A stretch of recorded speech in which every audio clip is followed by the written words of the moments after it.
During World War II, the skies over France were filled with surrender leaflets. The soldiers casually grabbed a few, planning to use them as toilet paper. They opened the windows, picked up a discarded cigarette butt. Tommy was just about to use the bathroom when gunfire suddenly rang out. He hurriedly pulled up his pants and ran. His comrades were gunned down one by German troops. Only Tommy managed to escape, leaping over a wooden board. But the Germans didn't chase him. They just kept firing wildly at the gate. Tommy tried to fire back, but his gun jammed. With the enemy's firepower too strong, he had no choice but to ditch his weapon and run for his life. When he reached the beach, it was already packed with soldiers waiting to evacuate. On a battlefield, one man fleeing is cowardly. But when 400,000 retreat together, it becomes a strategic withdrawal. In 1940, after the Germans took Poland, they didn't move east toward the Soviets. Instead, they pushed into France. The French coalition forces were defeated until they were cornered on the beaches of Dunkirk. Then suddenly, Hitler gave an unexpected order: stop the ground assault. German tanks were pulled back, and the Luftwaffe took over the offensive.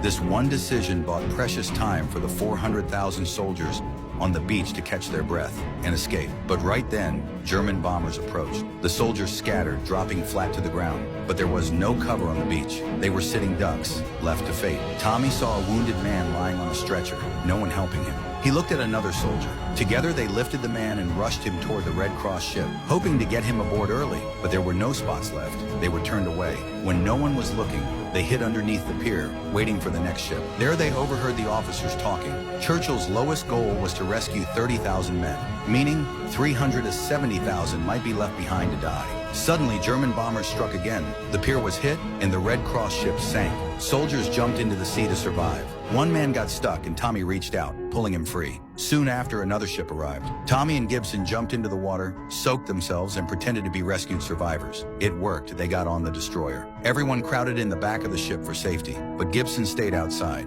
He would rather endure the cold and hunger than be trapped in a confined space. Maybe the war had taught him one thing: out in the open was the only place that felt safe anymore.